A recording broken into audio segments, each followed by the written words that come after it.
dos vídeos mais vistos desse canal é justamente sobre o Subway Surfers, onde eu refaço o jogo só que num prazo de 24 horas. Eu nem preciso dizer que 24 horas é muito pouco tempo para fazer qualquer jogo, só que essa era a graça, tentar fazer o máximo possível em um prazo tão curto. E olha, até que ficou bom sim, do jeito macabro que eu sempre faço, só que vamos combinar.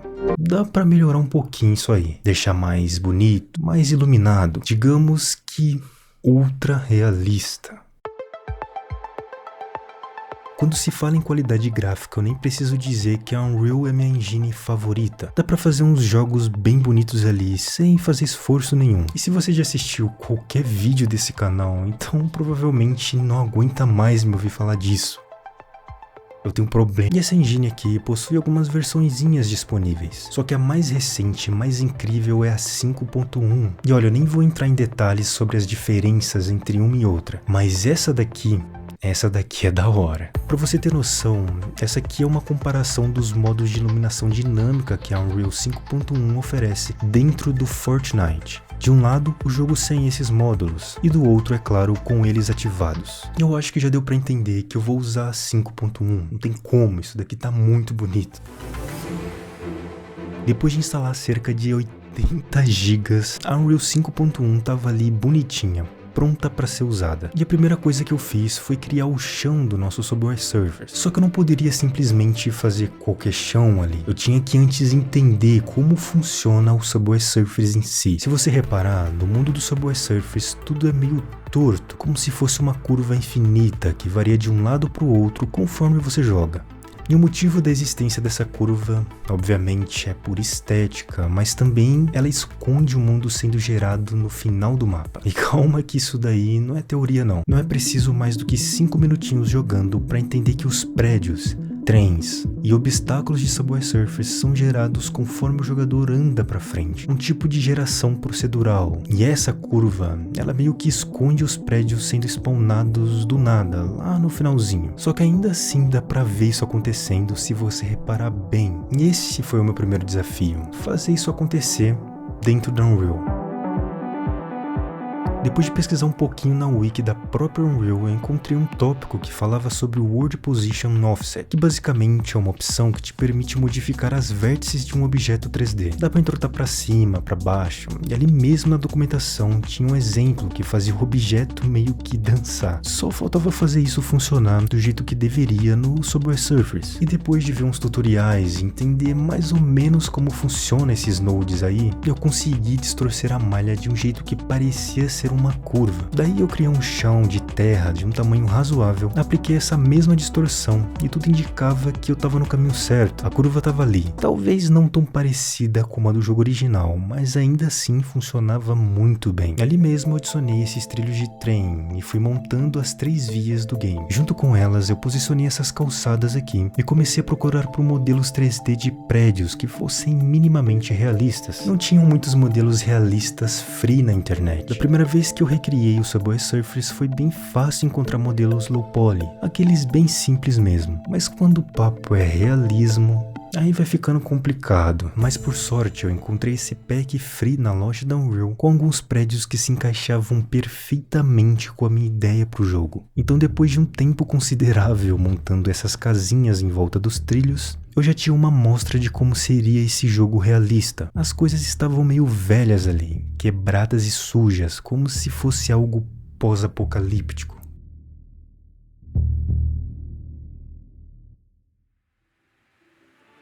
Chegou a hora do trem, ou metrô. Tem no jogo inteiro e é praticamente o principal obstáculo do jogador. Como a ambientação tá ficando meio pós-apocalíptica, eu obviamente teria que adicionar um trem que se encaixasse nesse tema. Mas como não tinha nada desse tipo na internet, eu baixei um modelo de um vagão qualquer e texturizei ele de um jeito que desse a entender que ele tava ali parado por muito tempo. E tava pronto.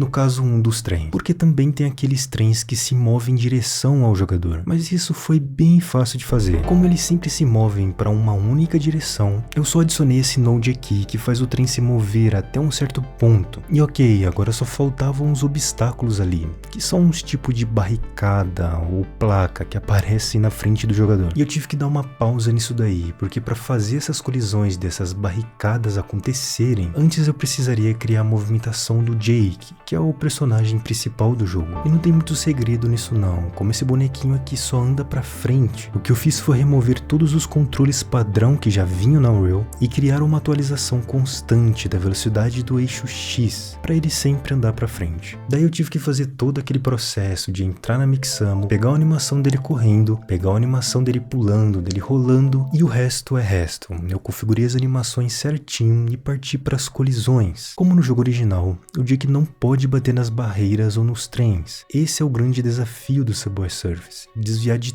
tudo que tem pela frente, ou talvez não coletar moeda. O fato é que para fazer isso funcionar, eu precisei verificar se o Jake estava colidindo com algo, em seguida verificar se esse algo, se esse objeto é um trem ou uma barricada, para só então exibir a animação do boneco se esborrachando no chão. E essa verificação em específico é extremamente importante. Eu falo isso porque como o Jake fica o tempo todo colidindo com o chão e com os trilhos dos trens, se eu não tratasse isso assim que o jogo começasse, ele bateria no absoluto nada e ficaria impossível de se jogar. E eu resolvi melhorar esse cenário. Começando pelo chão, eu adicionei algumas sujeiras nos cantos das calçadas e também dos trilhos, simulando amontoados de terra com musgo, para deixar ainda mais clima de fim do mundo. Eu também utilizei a ferramenta Foliage da Unreal, para simular a vegetação ali, uma graminha mesmo. E foi aí que começou a parte mais difícil de tudo isso. Até o momento o jogo era finito. Não demorava muito pro Jake chegar na borda do mapa e cair no absoluto nada. E lembra que eu falei no começo desse vídeo que o jogo é infinito e que o mapa vai sendo criado conforme o jogador anda pra frente? Então, tá na hora de fazer isso. Para fazer a geração automática do mapa, eu precisei verificar a posição do jogador constantemente e então decidi quando iria ser gerada uma nova parte desse mapa na frente dele. Só que o fato de gerar uma nova parte do mapa constantemente gera muitos problemas. Como tudo ali era muito detalhado, eu teria que ficar criando centenas de modelos 3D de uma vez só, e isso o tempo todo, sem parar.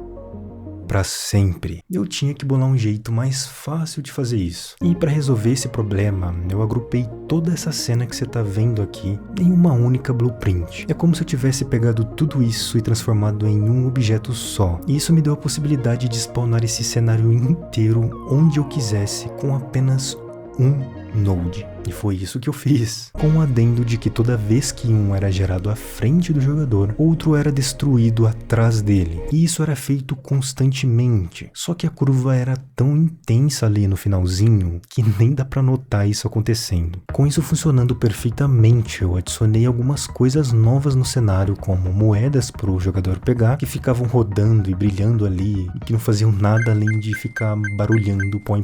Também criei uma cena onde os trens se movimentam, um túnel bem escuro para dar aquele medinho no jogador. E com as mecânicas principais já funcionando bem, eu parti para a parte que realmente importava nesse vídeo, fazer tudo ficar bonito. Não importa o quão realista for as texturas e os modelos de um jogo, uma boa luz é o que deixa tudo mais bonito. A Unreal possui um sistema de iluminação dinâmica que é de tirar o fôlego, e você já sabe disso porque eu já falei no começo. Tudo fica mais bonito ao utilizar o modo Lumen, nas reflexões em objetos metálicos e translúcidos, a neblina, na água fica mais bonita, e o meu PC acabou de dar tela azul e eu perdi metade do meu roteiro. Depois de passar um bom tempo reescrevendo esse roteiro, eu criei um post process que deixava tudo ainda mais apocalíptico, e sem falar nessa luz solar aqui, olha que coisa mais linda. Mas sempre tem um mas, e novamente é sobre FPS. Era difícil passar dos 30 frames por segundo, e isso não era nem um espanto, afinal, texturas 4K, iluminação dinâmica, tudo no máximo, enquanto era gerado constantemente centenas de modelos enquanto o Jake corre. Vai dar ruim mesmo, não tem muito o que fazer, o jogo ficou desse jeito aí. lhes apresento o NVIDIA DLSS, uma tecnologia para placas NVIDIA que utiliza de inteligência artificial para melhorar o desempenho em jogos. No meu caso eu utilizei o DLSS 2 e isso aqui sim tá jogável. E se você não entendeu o que aconteceu, relaxa que é bem simples. O meu jogo tá rodando em uma resolução bem abaixo do normal. E esse DLSS, ele pega cada frame sendo renderizado e faz um upscaling. Ele aumenta essa resolução utilizando de inteligência artificial. Dessa forma, a minha placa de vídeo trabalha muito menos e a consequência é isso aí.